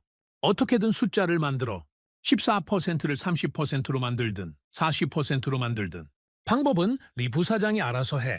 또 그 말이었습니다. 숫자를 만들어 저는 사무실로 돌아왔습니다. 책상에 앉았죠. 데이터 시트를 펼쳤습니다. 14%. 이걸 30%로 만들어야 합니다. 어떻게? 예전처럼 불량 데이터를 제외할까? 하지만 이미 제외할 건 다 제외했죠. 더 이상 빼낼 게 없었습니다. 새로운 방법이 필요했습니다. 저는 생각했죠. 테스트 횟수를 줄이면 어떨까? 좋은 결과가 나온 테스트만 보고하면, 나쁜 결과는 예비 테스트로 분류해서 제외하면 손이 움직이기 시작했습니다. 테스트 기록을 정리했죠. 14% 이상 나온 결과만 공식 테스트로 분류했습니다. 나머지는 예비 테스트로 빼버렸죠. 공식 테스트 평균 수율 28%, 숫자가 2배로 뛰었습니다. 저는 보고서에 적었죠. 현재 공정 수율 28% 안정화 진행 중. 펜을 내려놓는 순간 손이 떨렸습니다. 이게 맞는 건가? 하지만 다른 방법이 없었죠. 보고서가 올라갔습니다. 왕 회장은 만족했죠. 상부도 만족했습니다. 추가 예산이 계속 들어왔죠. 하지만 공장에서는 아무것도 변하지 않았습니다. 실제 수율은 여전히 14%였죠. 아니 12%로 떨어진 날도 있었습니다. 저는 매달 새로운 방법을 찾아야 했습니다. 어떤 테스트를 제외할지, 어떤 기준을 적용할지. 보고서 조작이 제 주요 업무가 됐죠. 희망은 이성보다 빨리 번졌습니다. 23%라는 숫자 하나가 모든 사람을 취하게 만들었죠. 경영진도, 정부도, 언론도 모두가 성공을 믿고 싶어 했습니다. 하지만 현실은 달랐죠. 그 성공은 재현되지 않았고 그래서 더 크게 포장되었습니다. 어느 날 밤 공장을 둘러봤습니다. 24시간 불이 켜져 있었죠.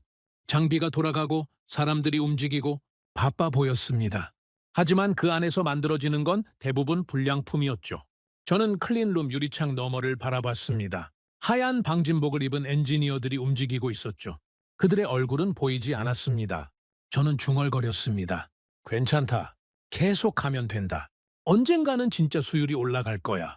하지만 그 언젠가는 오지 않았습니다. 그리고 6개월 뒤 진짜 재앙이 닥쳤습니다. 외부에서 문이 닫히기 시작했죠. 전화는 새벽 3시에 왔습니다. 벨 소리에 눈을 떴죠. 화면에 구매팀장 이름이 떠 있었습니다. 여보세요. 부사장님, 큰일 났습니다. 목소리가 떨리고 있었죠. 무슨 일이요? 노광기 납품이 취소됐습니다. 잠이 확 달아났습니다. 뭐라고? 네덜란드에서 연락이 왔습니다. 수출 허가가 취소됐다고. 이미 계약금까지 낸 건데 이유가 뭐요? 제재입니다. 미국 쪽 압력이라고 합니다. 제재. 그 단어가 가슴을 찔렀습니다. 저는 침대에서 일어났죠. 창밖을 봤습니다. 어둠 속에 공장 불빛이 희미하게 보였습니다.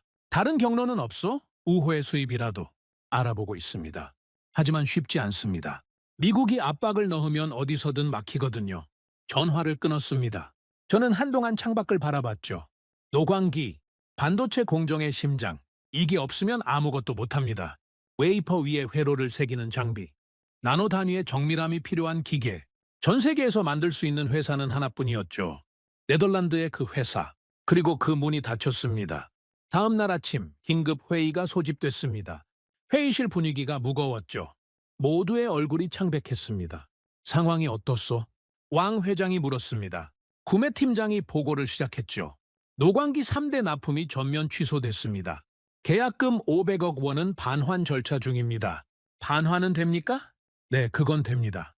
하지만 문제는 구매팀장이 말을 멈췄습니다. 문제가 뭐요? 대체 장비가 없습니다. 침묵이 흘렀죠. 대체 장비가 없다니. 다른 회사에서 사면 되지 않소? 장 부사장이 물었습니다. 최신 노광기를 만드는 회사는 전 세계에 하나뿐입니다. 네덜란드 그 회사요. 다른 곳에서는 못 삽니다. 국산화는 10년 이상 걸립니다. 지금 당장은 불가능합니다. 회의실이 얼어붙었습니다. 왕 회장이 책상을 쳤죠. 그럼 어쩌자는 거요? 100조 원 투자해서 공장 지어놓고 장비가 없어서 못 돌린다? 아무도 대답하지 못했습니다. 저는 손을 들었죠. 기존 장비로 버틸 수 있습니다. 모두의 시선이 저를 향했습니다. 기존에 들여온 노광기가 있습니다. 최신형은 아니지만 공정은 돌릴 수 있습니다. 수율은 떨어집니다. 하지만 완전히 멈추는 것보다는 왕 회장이 한숨을 쉬었습니다. 그거라도 해야지. 다른 방법이 없잖소. 회의가 끝났습니다.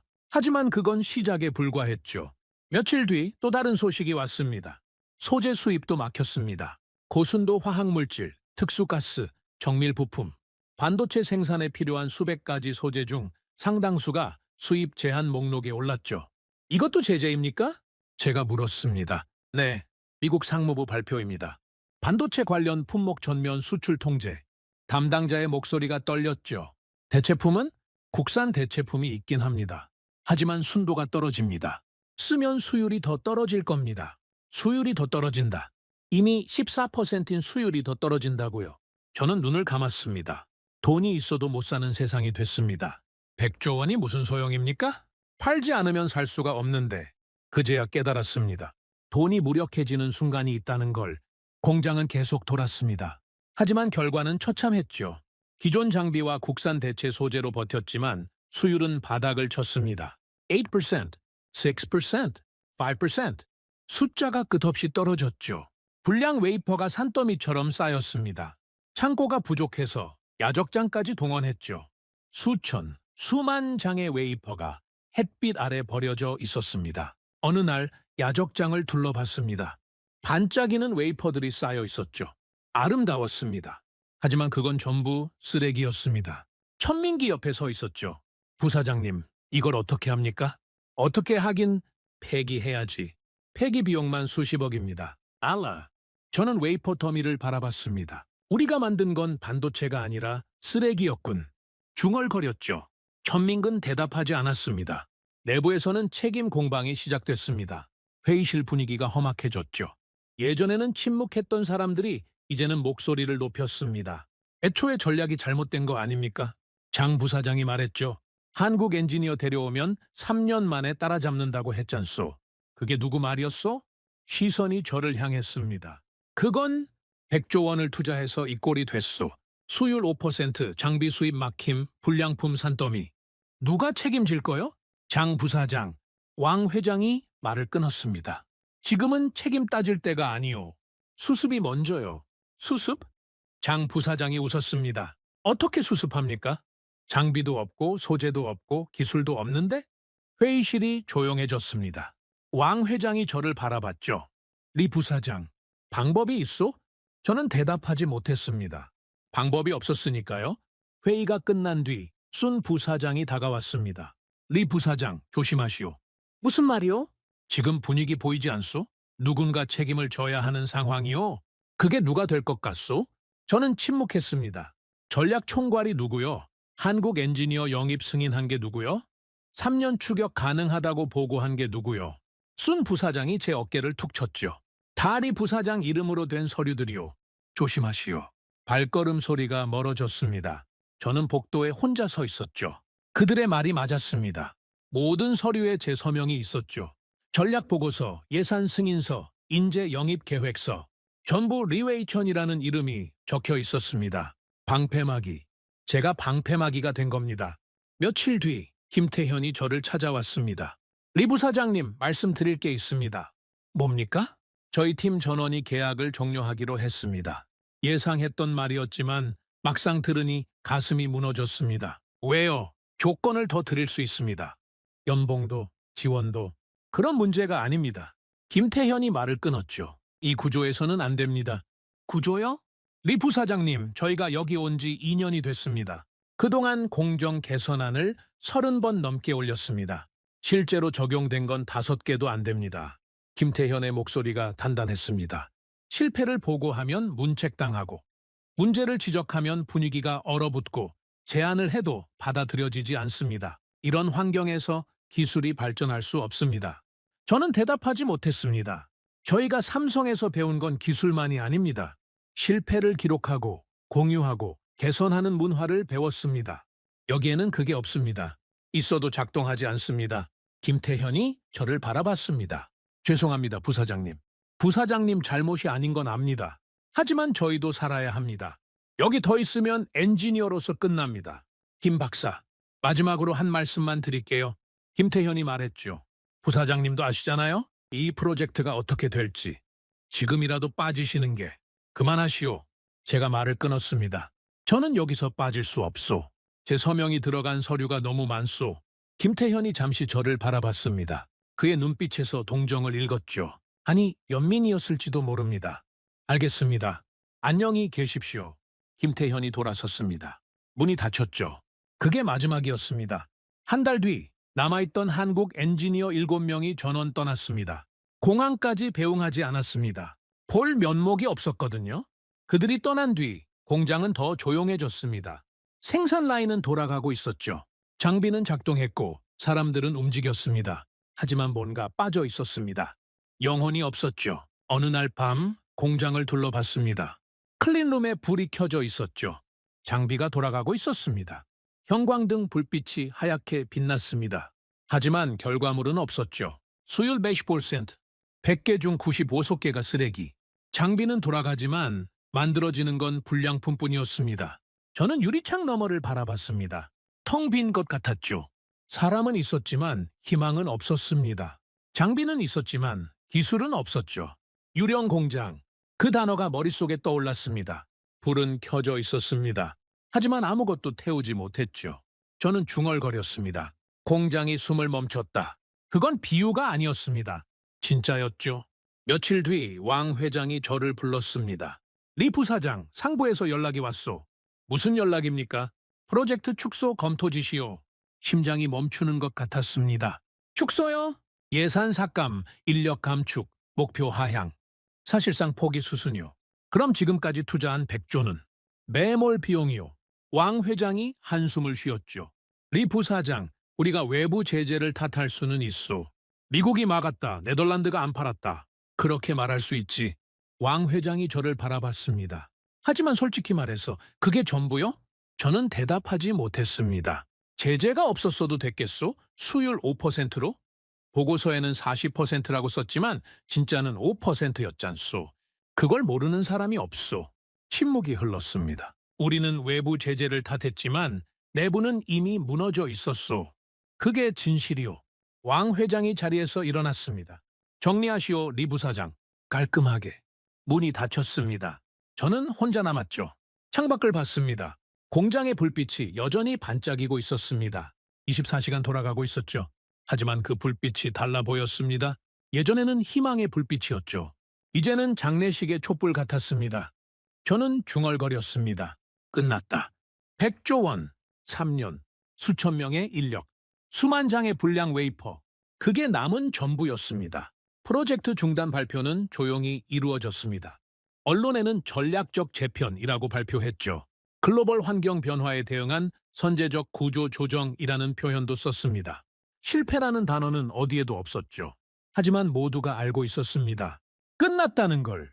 그날 아침 전 직원 앞에서 왕 회장이 발표를 했습니다. 잠정 중단입니다. 왕 회장의 목소리가 스피커를 통해 울려 퍼졌죠. 외부 환경이 어렵습니다. 제재가 풀리면 다시 시작할 겁니다. 그때까지 역량을 축적하고 준비하겠습니다. 잠정 중단. 그 단어가 공허하게 울렸습니다. 직원들의 얼굴을 봤죠. 아무도 믿지 않는 표정이었습니다. 잠정 중단이 영구 중단이라는 걸, 다시 켜질 일은 없다는 걸 모두가 알고 있었죠. 발표가 끝난 뒤 사람들이 하나둘 흩어졌습니다. 저는 그 자리에 서 있었죠. 움직일 수가 없었습니다. 3년이었습니다. 100조 원, 수천 명의 인력, 수만 번의 회의, 수백 장의 보고서, 그리고 끝. 저는 중얼거렸습니다. 그날 전쟁은 조용히 끝났다. 아무도 듣지 않았죠. 들을 사람도 없었습니다. 마지막 보고 회의가 열렸습니다. 회의실에는 10명 남짓한 간부들만 앉아 있었죠. 예전에는 20명이 넘었습니다. 절반은 이미 떠났거나 다른 부서로 이동했죠. 왕 회장이 입을 열었습니다. 정리 보고를 하겠습니다. 화면에 숫자들이 떴죠. 총 투자금 98조 원, 회수 가능 자산 12조 원, 순손실 86조 원, 86조 원. 그 숫자가 화면에 떠 있었습니다. 아무도 말하지 않았죠. 숫자가 너무 커서 실감이 나지 않았습니다. 수율은 어땠습니까? 왕 회장이 물었습니다. 담당자가 대답했죠. 최종 평균 수율 6%입니다. 6%.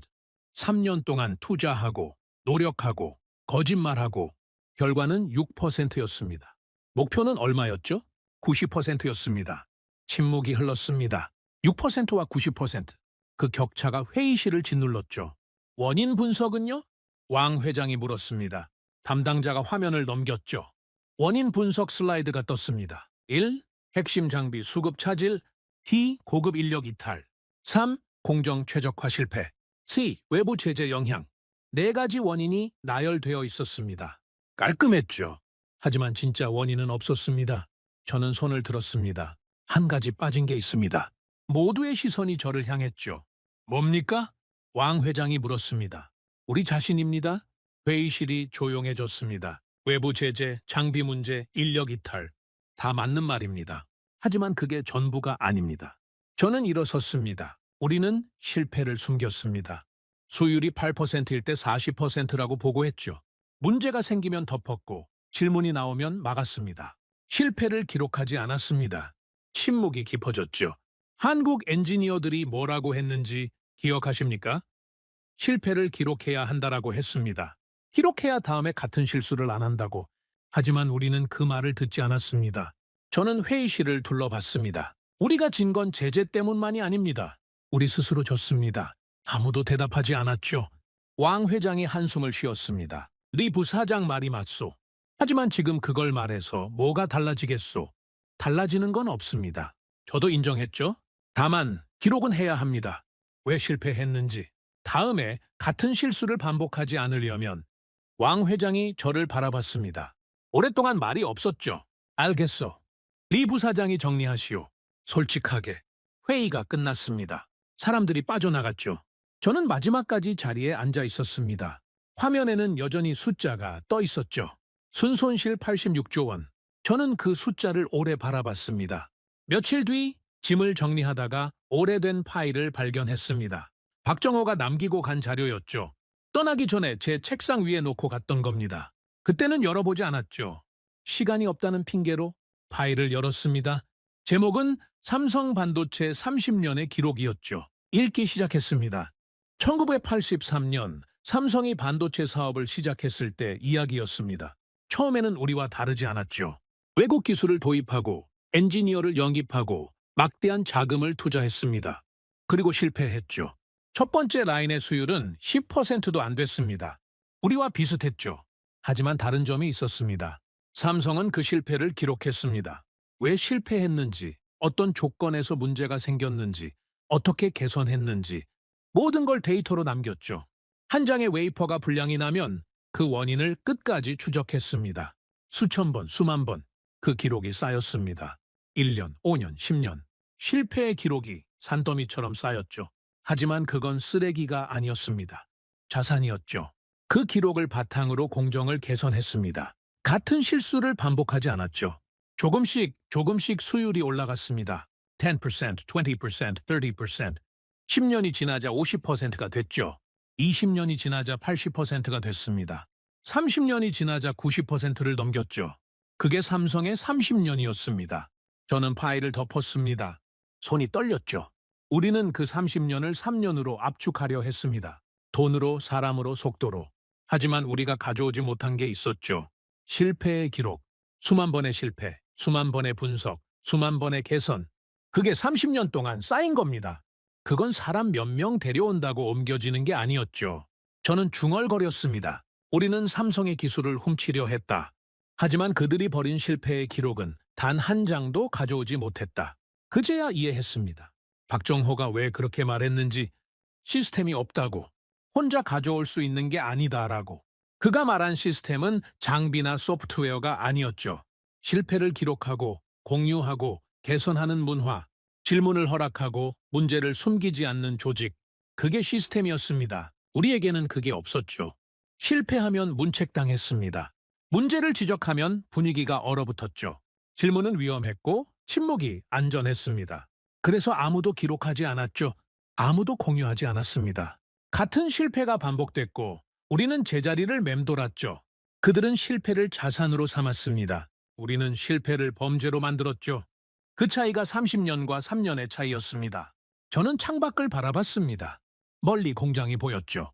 불이 꺼져 있었습니다. 예전에는 24시간 빛나던 그 불빛이 이제는 꺼져 있었습니다. 유령 공장, 아니, 이제는 그냥 빈 건물이었죠. 문득 박정호의 얼굴이 떠올랐습니다. 처음 만났을 때 공항에서 담담한 표정으로 캐리어를 끌고 나오던 모습.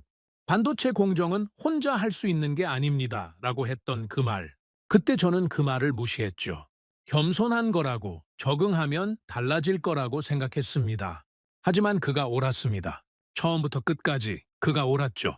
저는 그의 연락처를 찾았습니다. 오래된 명함이 서랍 어딘가에 있었죠. 먼지를 털어내고 번호를 눌렀습니다. 신호음이 울렸습니다. 여보세요. 그의 목소리가 들렸죠. 2년 만이었습니다. 박 박사, 저 리웨이천입니다. 잠시 침묵이 흘렀습니다. 리 부사장님, 오랜만입니다. 네, 오랜만입니다. 무슨 말을 해야 할지 몰랐습니다. 준비한 게 없었죠. 소식 들었습니다. 박정호가 먼저 말했습니다. 프로젝트 중단됐다고. 네, 끝났습니다. 안타깝습니다. 박 박사. 저는 말했죠. 그때 박 박사가 한 말, 이제야 이해했습니다. 어떤 말이요? 시스템이 없다고 했잖아요? 혼자 가져올 수 있는 게 아니라고. 기억하시는군요? 지금은 압니다. 그게 무슨 뜻인지. 저는 잠시 말을 멈췄습니다. 우리는 기술을 훔치면 된다고 생각했습니다. 사람을 데려오면 시간도 함께 온다고. 하지만 틀렸죠. 리 부사장님, 삼성이 30년 걸린 이유를 이제 알겠습니다. 그건 단순히 기술을 개발하는 데 걸린 시간이 아니었어요. 실패를 기록하고 문화를 만들고 시스템을 쌓는 데 걸린 시간이었죠. 저는 한숨을 쉬었습니다. 우리는 그 시간을 건너뛰려 했습니다. 그게 오만이었어요. 전화기 너머로 박정호의 숨소리가 들렸습니다. 늦었지만 인정하셨네요. 너무 늦었죠? 아닙니다. 박정호가 말했습니다. 인정하는 것만으로도 의미가 있습니다. 대부분은 그것도 못하거든요. 저는 웃었습니다. 쓴웃음이었죠. 박 박사, 하나만 물어봐도 됩니까? 뭡니까? 삼성은 왜 실패를 숨기지 않습니까? 실패하면 책임을 져야 하잖아요. 그런데 왜 기록합니까? 박정호가 잠시 생각하더니 대답했습니다. 실패를 숨기면 당장은 편합니다. 책임도 안 지고 체면도 지키죠. 하지만 같은 실패가 반복됩니다. 결국 더 큰 손해를 보죠. 그건 우리도 알았습니다. 하지만 알면서 못하는 거죠. 그게 문화의 차이입니다. 박정호의 목소리가 단단했습니다. 삼성에서는 실패를 보고해도 문책당하지 않습니다. 오히려 숨기면 더 큰 문제가 되죠. 실패는 부끄러운 게 아니라 개선의 기회라고 배웁니다. 수십 년간 그렇게 해왔어요. 수십 년. 네, 하루아침에 되는 게 아닙니다. 문화는 쌓이는 겁니다. 기술보다 더 오래 걸리죠. 저는 눈을 감았습니다. 문화, 시스템, 시간. 우리가 훔칠 수 없는 것들이었죠. 고맙습니다, 박 박사. 뭐가요? 솔직하게 말해줘서. 그때도 지금도. 별 말씀을요? 리 부사장님도 힘드셨을 겁니다. 힘들었죠. 하지만 그건 제 선택이었습니다. 변명은 안 하겠습니다. 전화를 끊었습니다. 저는 한동안 전화기를 바라봤죠. 그리고 깨달았습니다. 삼성은 더 이상 경쟁 상대가 아니었습니다. 목표도 아니었죠. 넘을 수 없는 구조적 존재. 그게 삼성이었습니다. 우리가 3년으로 건너뛰려 했던 30년. 그건 단순한 시간이 아니었죠. 수만 번의 실패, 수만 번의 기록, 수만 번의 개선. 그게 켜켜이 쌓여서 만들어진 겁니다. 돈으로 살 수 없는 것, 사람으로 옮길 수 없는 것, 속도로 단축할 수 없는 것. 그게 한국 반도체의 진짜 경쟁력이었습니다. 저는 창밖을 바라봤습니다. 해가 지고 있었죠. 하늘이 붉게 물들어 있었습니다. 아름다웠습니다. 하지만 그 아름다움이 슬펐죠. 저는 중얼거렸습니다. 그들은 시간을 쌓았다. 우리는 시간을 훔치려 했다. 그 차이가 결과를 갈랐다. 그리고 그 차이는 끝내 좁혀지지 않았습니다. 프로젝트가 중단된 뒤 저는 회사를 떠났습니다. 공식적으로는 개인 사유로 인한 퇴직이었죠. 하지만 모두가 알고 있었습니다. 책임을 지고 나가는 거라는 걸. 퇴직금을 받고 짐을 쌌습니다. 3년 동안 쌓인 서류들, 보고서들, 명함들, 박스 3개 분량이었죠? 무겁지 않았습니다. 오히려 허무했죠. 마지막으로 사무실을 둘러봤습니다. 텅 빈 책상, 꺼진 모니터, 먼지 쌓인 화분. 3년 전 처음 왔을 때와 달라진 게 없었죠. 아니, 하나 달라졌습니다. 저였죠? 3년 전에 저는 확신에 차 있었습니다. 100조 원이면 뭐든 된다고 믿었죠. 삼성을 3년 안에 따라잡겠다고 큰소리쳤습니다. 지금의 저는 아무것도 남지 않았습니다. 회사를 나온 뒤에도 업계 소식은 계속 들려왔습니다. 중국 반도체 산업이 방향을 틀었다는 뉴스였죠. 첨단 반도체를 포기했습니다. 4나노, 5나노, 3나노. 삼성과 대만이 경쟁하는 그 영역에서 완전히 손을 뗐죠. 대신 다른 길을 택했습니다. 레거시 공정. 구형 반도체라고도 불리죠. 28나노, 45나노, 65나노. 최첨단은 아니지만 여전히 쓸모가 있는 기술입니다. 자동차, 가전제품, 산업용 기계. 세상 곳곳에서 이 칩들이 돌아가고 있죠. 전략이 바뀐 겁니다. 이길 수 없는 전쟁은 피한다. 그 대신 이길 수 있는 전쟁을 찾는다. 뉴스를 보면서 생각했습니다. 회로를 택한 거군. 정면 돌파에 실패했으니 측면으로 파고드는 거죠. 첨단 기술은 못 따라가지만 물량으로는 이길 수 있다. 그런 계산이었습니다. 그리고 그 전략이 효과를 보기 시작했죠. 정부 보조금이 다시 쏟아졌습니다. 이번에는 다른 방식이었죠. 첨단 기술 개발이 아니라 생산 능력 확대. 공장을 더 짓고 장비를 더 사고 사람을 더 뽑았습니다. 목표는 단순했죠. 싸게, 많이. 레거시 칩을 원가 이하로 찍어냈습니다. 정부 보조금으로 손실을 메꿨죠. 덤핑이었습니다. 글로벌 시장에 저가 칩이 쏟아졌죠. 효과가 있었습니다. 가격 경쟁에서 밀린 외국 기업들이 하나둘 레거시 시장에서 빠져나갔죠. 중국산 칩이 시장을 장악하기 시작했습니다. 자동차, 가전, 산업용 기계, 어디를 봐도 중국산 칩이었죠. 중국 반도체, 레거시 시장 석권, 글로벌 칩 가격 급락, 중국발 공급 과잉. 뉴스 헤드라인이 바뀌었습니다. 실패한 줄 알았던 중국 반도체가 다시 살아나고 있었죠. 하지만 저는 불안했습니다. 예전 동료를 만났을 때였죠. 퇴직 후 처음으로 술자리를 가졌습니다. 리 부사장, 뉴스 봤소? 그가 물었죠. 봤소. 우리가 다시 이기고 있어. 레거시 시장은 거의 접수했소. 그렇더군요. 왜 그렇게 시큰둥하오? 좋은 소식 아니오? 저는 술잔을 들었습니다. 한 모금 마셨죠. 그게 진짜 이기는 거요? 무슨 말이오? 싸게 만드는 게 이기는 거요? 동료가 잠시 멈췄습니다. 싸게 만들어서 시장을 먹으면 이긴 거 아니오? 지금은 그렇죠.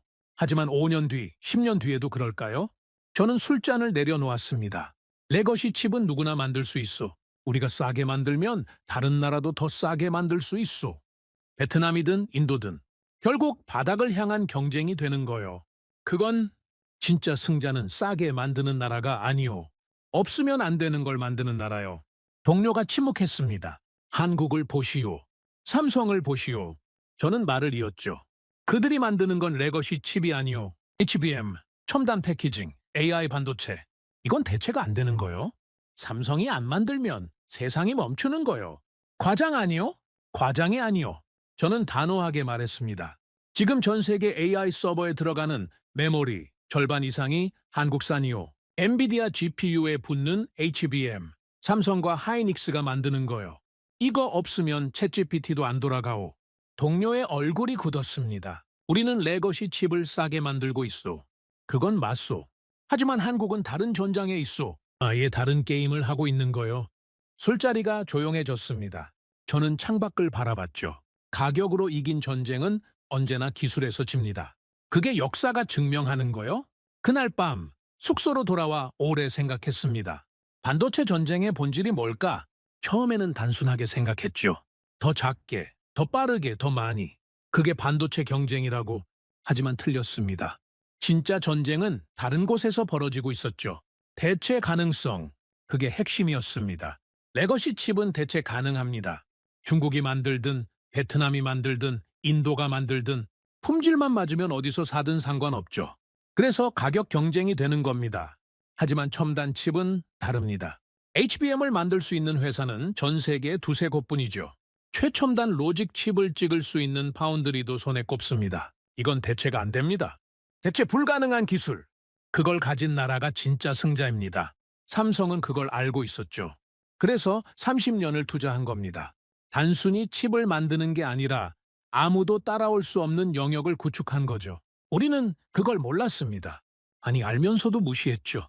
돈이면 된다고, 사람이면 된다고, 속도면 된다고 믿었습니다. 하지만 대체 불가능성은 돈으로 살 수 없었습니다. 시간으로만 살 수 있었죠.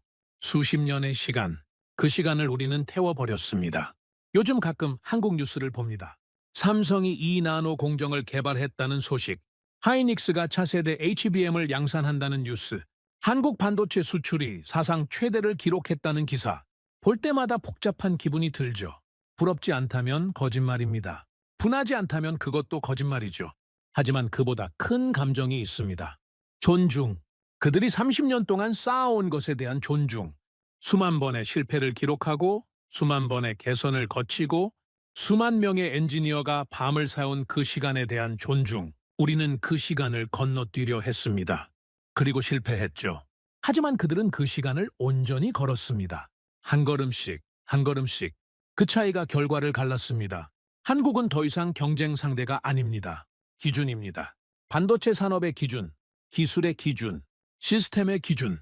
우리는 그 기준에 미치지 못했죠. 앞으로도 쉽지 않을 겁니다. 하지만 이 전쟁은 아직 끝나지 않았습니다. 다만 양상이 바뀌었을 뿐이죠. 우리는 레거시 시장에서 물량 공세를 펼치고 있습니다. 단기적으로는 효과가 있죠. 하지만 장기적으로 어떻게 될지는 모릅니다. 한 가지 확실한 건 있습니다. 대체 가능한 기술로는 절대 이길 수 없다는 것. 진짜 승자가 되려면 없으면 안 되는 존재가 되어야 합니다.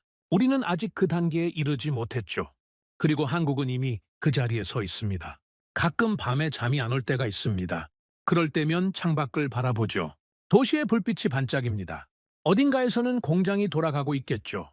레거시 칩을 찍어내면서 저는 생각합니다. 우리가 다시 도전한다면 이번에는 다르게 해야 한다. 실패를 숨기지 않아야 합니다. 질문을 막지 않아야 하죠. 시간을 훔치려 하지 말고 시간을 쌓아야 합니다. 그게 제가 이 경험에서 배운 것입니다. 하지만 그건 제가 할 일이 아니죠. 저는 이미 무대에서 내려왔습니다. 다음 세대가 해야 할 일입니다. 저는 그저 기록을 남길 뿐입니다. 왜 실패했는지, 뭘 잘못했는지, 다음에는 어떻게 해야 하는지 이 기록이 누군가에게 도움이 되길 바랍니다. 같은 실수를 반복하지 않기를. 저는 리웨이천입니다. 중국 반도체 기업의 전 부사장이었죠. 100조 원이 타는 소리를 가장 가까이에서 들은 사람입니다. 우리는 돈으로 시간을 사려 했습니다. 사람으로 역사를 건너뛰려 했죠. 하지만 기술은 지름길을 허락하지 않았습니다. 대체 불가능한 존재가 되는 것. 그게 이 전쟁의 유일한 승리 조건입니다. 한국은 그걸 해냈습니다. 우리는 아직 해내지 못했죠. 이 이야기가 단순한 실패담으로 끝나지 않기를 바랍니다. 다음 도전을 위한 기록으로 남기를. 그게 제가 이 이야기를 하는 이유입니다. 오늘의 사연은 여기까지입니다. 구독과 좋아요는 영상 제작에 아주 큰 힘이 됩니다. 지금까지 감동테라스 저는 소희였습니다. 오늘도 우리 구독자님들의 가정에 따뜻한 행복이 가득하시길 진심으로 바라겠습니다. 긴 영상 끝까지 시청해주셔서 정말 감사합니다. 내일 더 좋은 이야기로 찾아뵙겠습니다. 감사합니다.